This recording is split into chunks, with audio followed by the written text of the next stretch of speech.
களத்துல இல்ல யுத்த களத்துல கத்திய கையில எடுத்துக்கிட்டு நின்னு. கத்தி எடுத்துட்டு ஏன் நின்ன?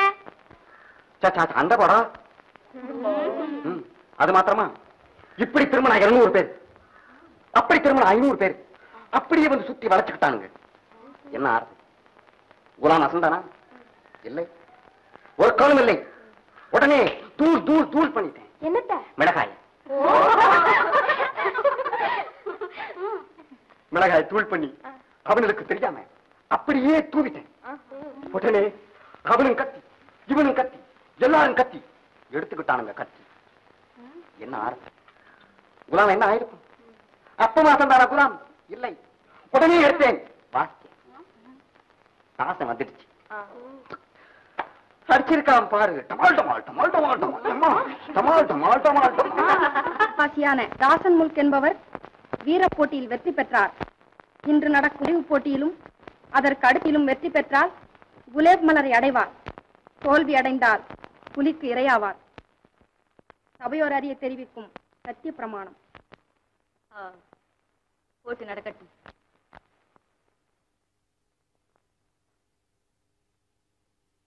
கடலின் அலைகளை எண்ண முடியுமா?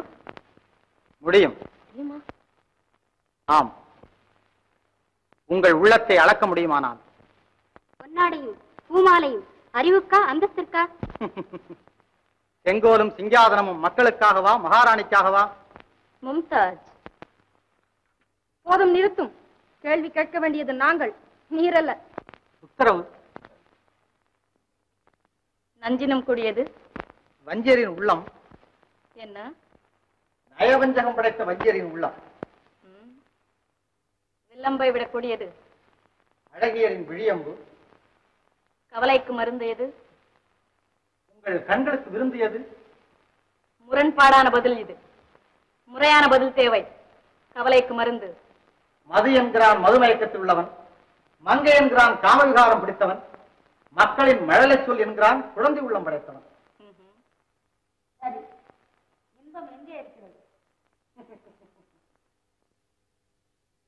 மக்களுக்கு தொண்டு செய்வதில். பெண்களுக்கு எதிரி ஆண்கள் தானே? இல்லை, பெண்களுக்கு எதிரி அவர்களது இளமையும் அழகும். சித்திரைக்கு சத்துரு? சித்திரைக்கு சத்துரு? நெருங்கி வரும் கல்யாண நாள். பெண்ணுக்கு இன்பமும் துன்பமும் எப்போது ஏற்படுகிறது? காதலிக்கும் போது. பெண்களை பூங்கொடி, கோவை பழம் என்று பலவிதமாக வர்ணிக்கிறார்களே, ஆண்களை ஏன் வர்ணிப்பதில்லை? அழகு புகழ்ச்சியை கேட்டு ஆண்கள் பூங்குடி போல் துவண்டு விழுவதும் இல்லை, கோவை பழம் போல் கன்னிப்போவதும் இல்லை. அதனால்தான் ஓயாமல் பெண்களை மட்டும் புகழ்ந்து கொண்டே இருக்கிறார்கள். கற்பை பற்றிய உங்கள் அபிப்பிராயம்? கற்பு என்பது ஒரு விசித்திரமான நெருப்பு. கணவன் ஏற்றினால் அது தீபம், மற்றவர் ஏற்றினால் அது தீ. ஒரு பெண்ணை ஆண் எதற்கு கல்யாணம் செய்து கொள்கிறான்? ஊர் விஷயங்களையும் உலக விஷயங்களையும் தெரிந்து கொள்ள.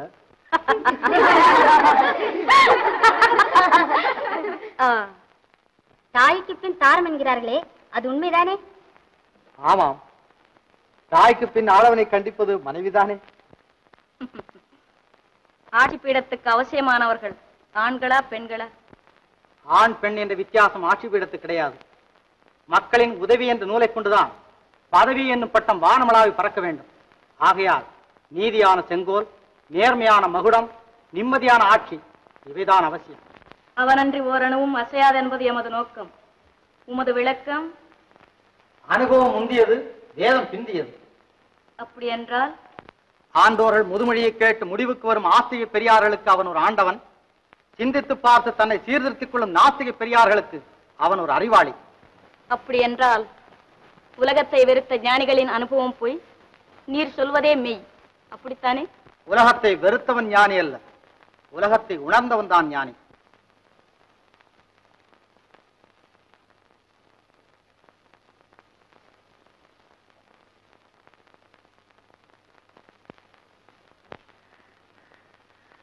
கேளுங்கள்,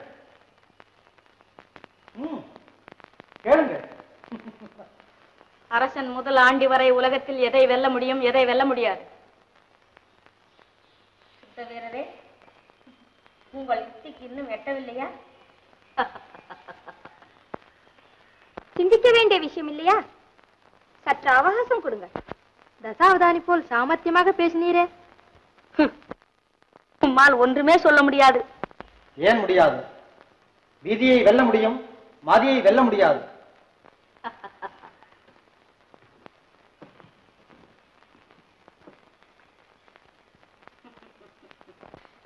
விதியையும் மதியை வெல்ல முடியாது. தாசன், பதற வேண்டாம். பயப்படாமல் பதில் சொல்லும். பயமா? ராணி சர்க்கார், விதி என்பதற்கு சந்தர்ப்பம் என்று பொருள். ஆதாரத்துடன் விளக்கம் தேவை. ஆதாரம் என்ன? அனுபவத்தை கொண்டே சொல்ல முடியும்.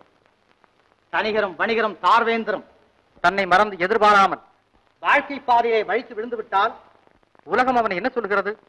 அந்த உத்தமனா சத்தியநெறி தவறினான், தவறமாட்டானே, பாவம் தலைவிதி அவனை தவற செய்து விட்டது என்று விதியின் மேல் பழி சுமத்தி அவனை மன்னித்து விடுகிறது.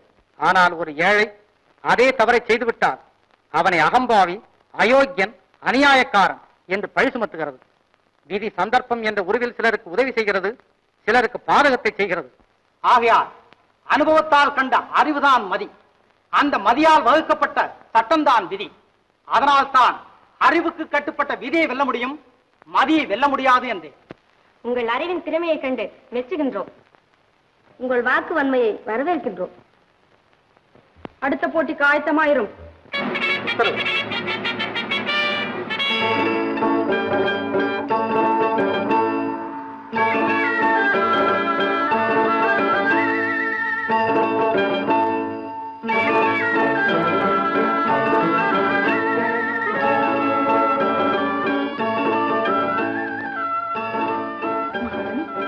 போட்டி முடிந்து விட்டது.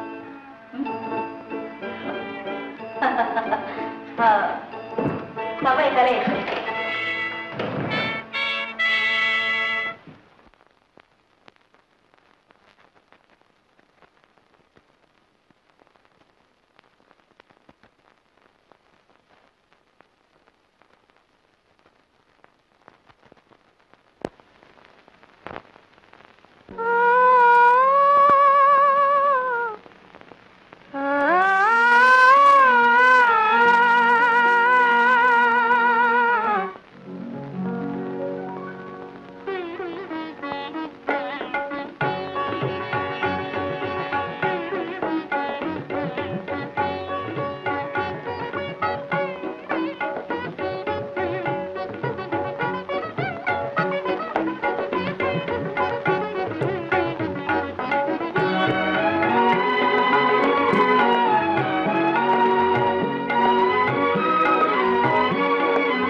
பன்னீர் தெளிக்க பனி பெய்யுமே, பசும்புல் படுத்த பாய் போடுமே.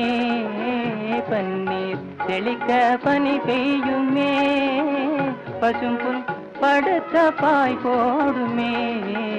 மயக்கும் மாலை பொழுதே நீ போ, இனிக்கும் இன்ப இரவே நீ வாவா, இன்னலை தீர்த்தவா.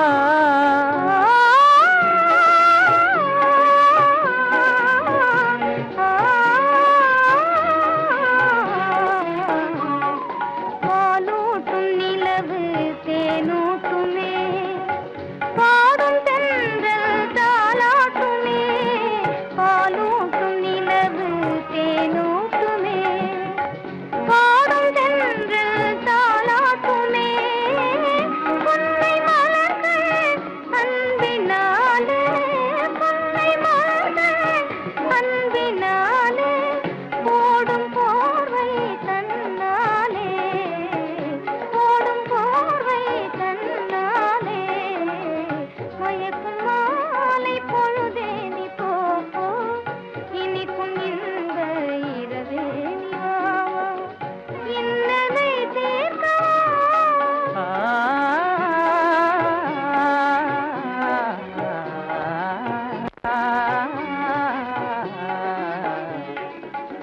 கனியிதழ் காதல் பசி தீர்க்குமே காண்போம் பெருவமே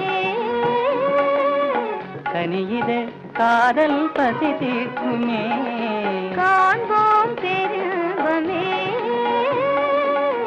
வானிலும் ஏது வாழ்வது போலே வசந்தமே என்னாலும் வானிலும் ஏது வாழ்வது போலே வசந்தமே இனி என்னாலும் மயக்கும் மாலை பொழுதே போ இனிக்கும் இந்த இரவே வா இன்னலை தீர்க்கவா மயக்கும் மாலை பொழுதே போ இனிக்கும் இந்த இரவே வா இன்னலை தீர்க்கவா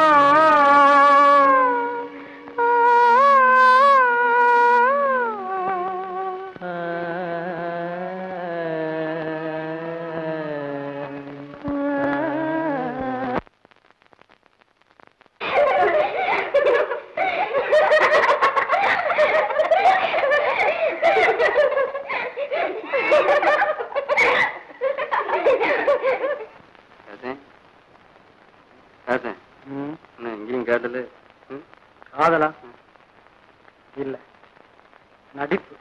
புலியோட போராடத்தான் வேண்டுமா அந்த அழகான அரசகுமாரி? ஓ அழகா? அது யாருக்கு வேண்டும் அழகு? அது ஆணி வேறில்லாத விருட்சம், அகம்பாவத்தின் சிகரம், விட்டில் பூச்சிக்கு விளக்கு, அப்படி இப்படி என்று தாங்களே. மும்தாஜ் அவன் அழகுக்காக அல்ல, ஆண்மையும் அறிவும் உள்ள ஒரு வீரன் வருங்கால உலகத்திற்கு அவசியம் இல்லையா? உலகத்திற்கா இல்லை உங்களுக்கா? என்ன அவசியம்தான். சட்டம் இடம் கொடுக்க வேண்டுமே என்று. சட்டம்? மும்தாஜ், சட்டம் நம் திட்டத்திற்கு கட்டுப்பட்டதுதானே. சட்டம் உங்களுக்காக சலுகை காட்டுமானால் நமது சமஸ்தானமே சீர்குலைந்து விடும் மகாராணி. கவலை இல்லை. பகாவலியின் ஆட்சியில் ஒரு பகுத்தறிவாளன் மிருகத்திற்கு பலியாக கூடாது. அதுவே என் லட்சியம். பகவதி ராணியின் ஆட்சி பாரபட்சமான ஆட்சி என்று அவமதிப்பார்களே தவிர ஆமோதிக்க மாட்டார்கள். ஆமோதிக்க மாட்டார்களா?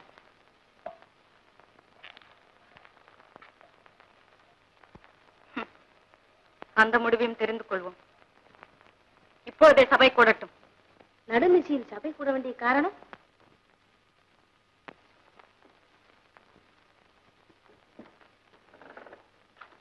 மந்திரி யூரோப் நகரவாசி புலியுடன் போராடத்தான் வேண்டுமா? ஆம் ராணி சர்க்கார், சட்டப்படி போராடத்தான் வேண்டும். சட்டத்தை அமைத்தது யார்? நான் தானே. ராணி சர்க்கார், சட்டம் என்பது பாரபட்சம் இல்லாத குழந்தை. அதை ஒரு தாய் பெறுவதற்கு உரிமை இருந்தாலும் அழிப்பதற்கு சமூகம் இடம் தராது. எந்த சர்க்காரும் அனுமதிக்காது.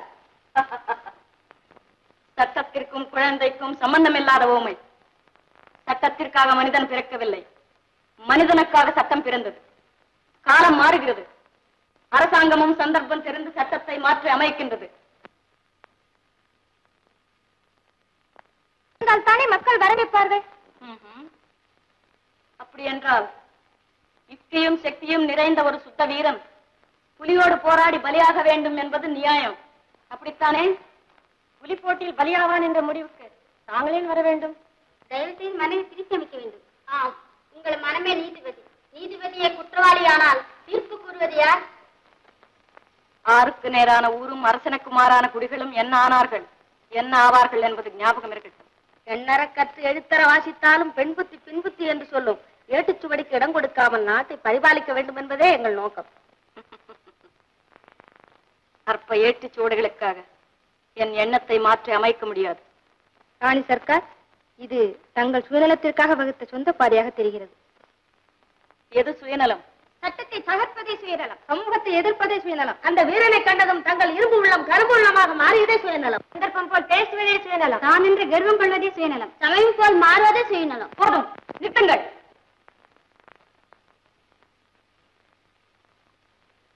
புலி போட்டு நடக்கட்டும்.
கிடைத்து விடுகிறது.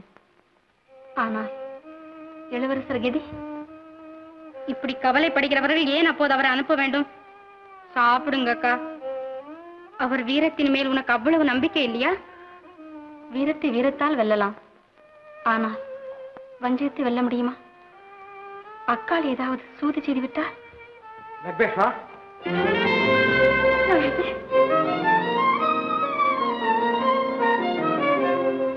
அப்பா, இப்பதான் அக்காவுக்கு உயிர் வந்திருக்கு. இளவரசி, குலை புஷ்பம் கிடைத்து விட்டதா? இதோ குலேப் மலர் மட்டும் என்ன, அதன் சொந்தக்காரையும் கூடவே அழைத்து வந்திருக்கிறேன். உன் இஷ்டம் போல அவளுக்கு தண்டனை கொடுக்கலாம். குலாம், அழைத்து வா பகாவலி.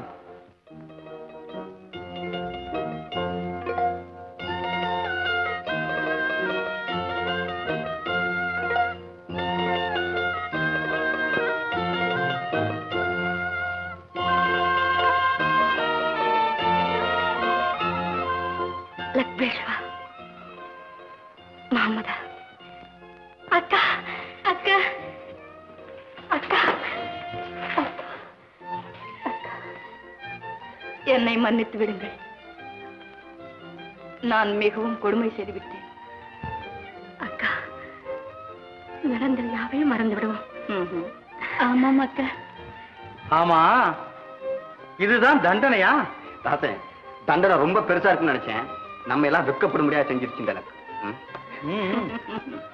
போன காரியம் வெற்றி போல இருக்கிறது.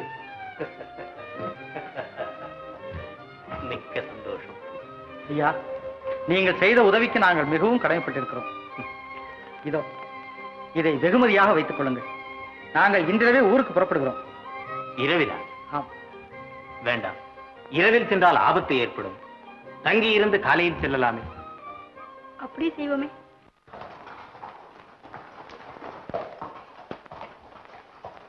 இங்கே தங்க இடம் இருக்கா? இடம் இருந்தாலும் இல்லாவிட்டாலும் இருக்கிறவர்களை முதலில் காலி செய்துவிட்டு எங்களுக்கு இடம் கொடுங்கள். நாங்கள் இளவரசர்கள், நாங்கள் அரசகுமாரர்கள். அவசரப்படாதீங்க. இப்ப தங்கி இருக்கிறவங்க காலையில பூர்வப்பட்டினத்துக்கு போயிருவாங்க. பிறகு உங்க இஷ்டம் போல தாராளமா தங்கி செல்லலாம். என்ன பூர்வப்பா? யார் அது? எதுக்கு வந்திருக்காங்க? என்னமோ பூர்வப்பு நகரத்து மன்னனுக்கு கண்ணு போயிட்டுதான், அதுக்காக ஒரு பூவை கொண்டாந்து இருக்கிறாங்க. இருட்டி போயிட்டதுனால இரவு பொழுது இங்க தங்கி போக போறாங்க.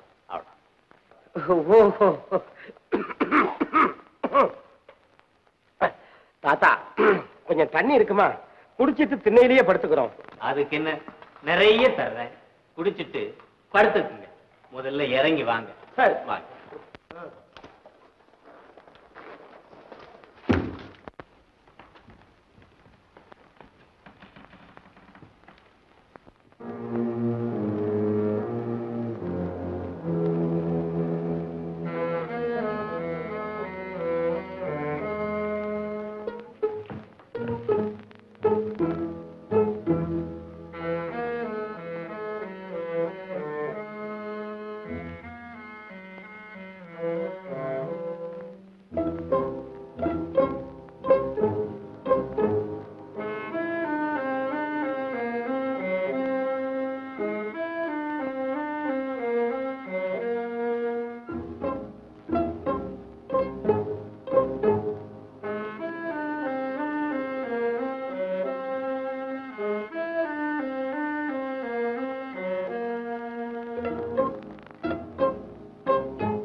புஷ்பத்தை கொண்டு வந்து விட்டார்களா? அப்படியா? யார் கொண்டு வந்தார்கள்? எங்கே? இளையராணியின் பிள்ளைகள். என்ன இருந்தாலும் இளையராணியின் பிள்ளைகளால் தான் இருண்ட கண்கள் ஒளிவரும் என்று நான் சொல்லவில்லையா? புலிக்கு பிறந்தது பூனை ஆகிவிடுமா? அது எப்படி ஆகும்?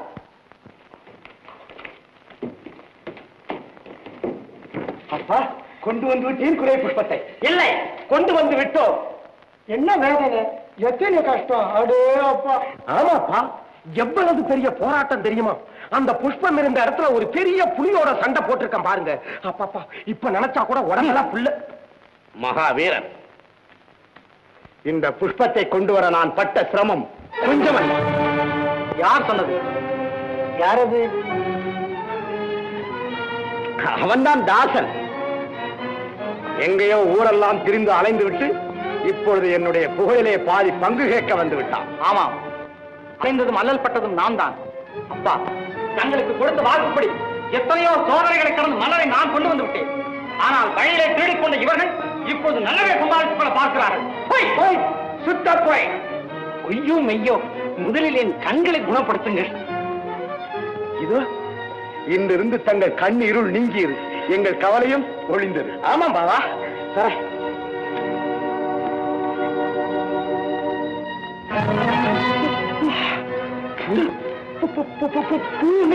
யாருக்கு தெரியும்? இல்லையா? எங்கே மலர்? எங்களை கேட்டா நீ வச்சாதானே இருக்கும். கை கட்டியது வாய் கட்டாமல் செய்து விட்டீர்களே. என்ன நாடகம் ஆடுகிறீர்கள்? நாடகம் இல்லை, உங்கள் புத்தர்களின் நயவஞ்சக செய்கை. அரும்பாடுபட்டு நான் கொண்டு வந்த மலரை வழியில் என்னவென்று திருடி எங்கோ தவற விட்டு விட்டார்கள். எங்கும் தவறவில்லை, இது இருக்கிறது.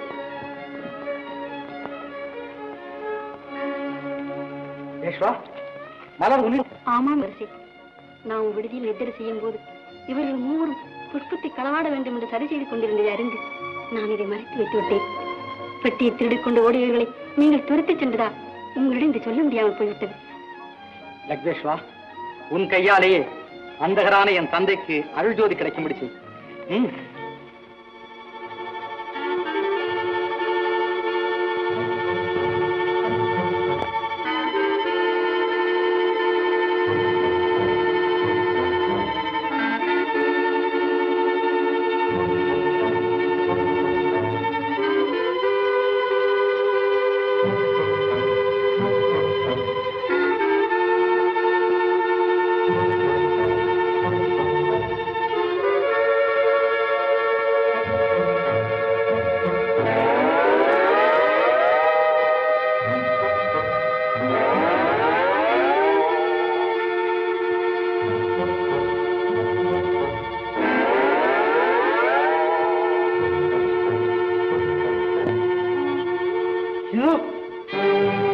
பார்வை வந்து விட்டது, கண் தெரிகிறது.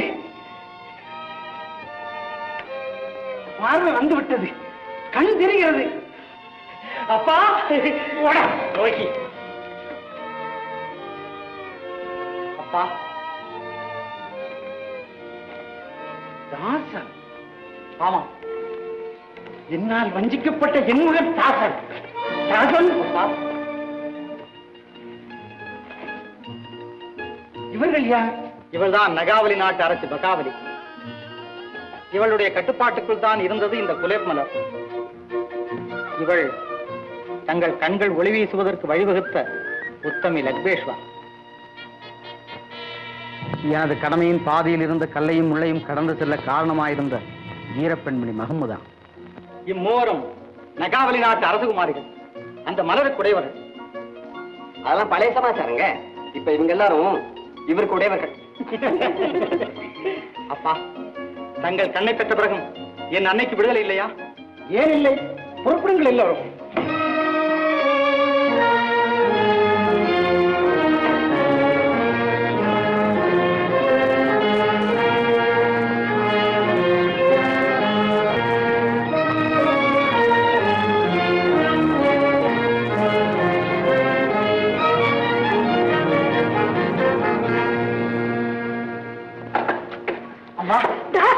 அம்மா, ராணி மன்னிக்க வேண்டும். மகாராஜா, தாங்கள் அப்படி சொல்லக்கூடாது.